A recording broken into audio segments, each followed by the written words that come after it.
สบายดีพี่น้องมื้อนี้เฮามาสัวกระปุ่นใส่น้ำปลาแดกต้มน้ำปลาแดกปรุงเรียบร้อยกับมักพริกผงลวกจังซี่เลยพี่น้องโอ้โอ้นี่เนี่ยนี่เลย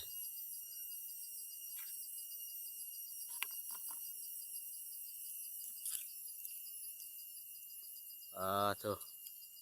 เฮียพี่น้องนี่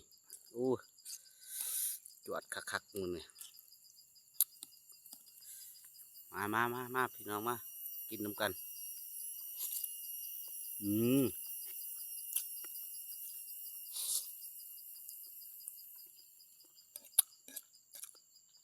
เผ็ดคักพี่น้อง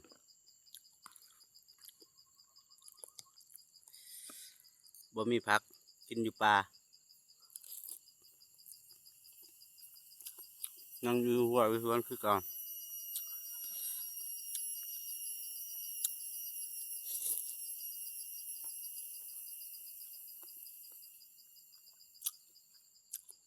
โอ้เผ็ดคักเลยพี่น้องเลย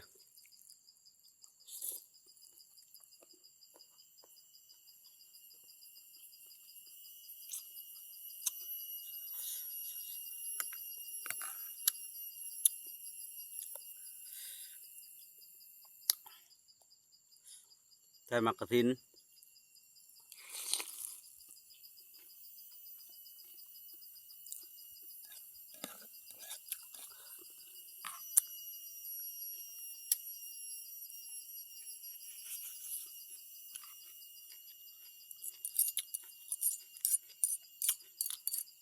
มักปีเอาไว้ทางขาง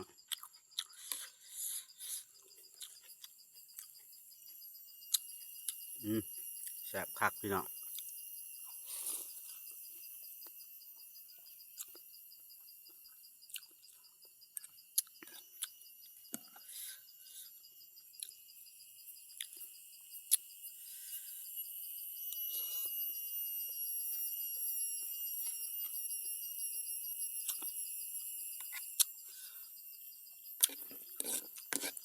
แซ่บ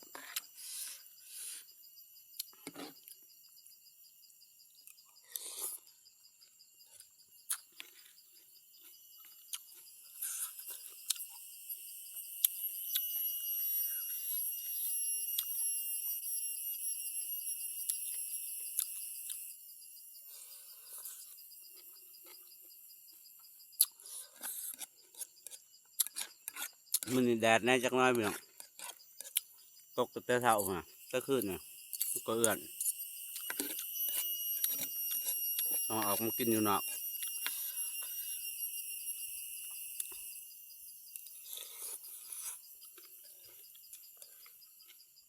อืม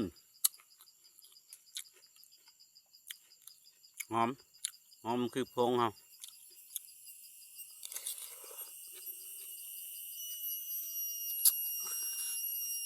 อืม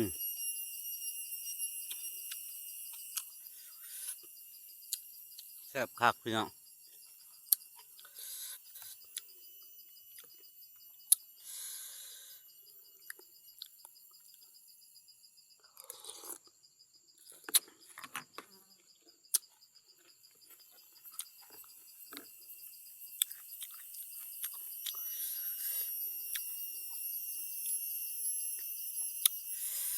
เผ็ดหลาย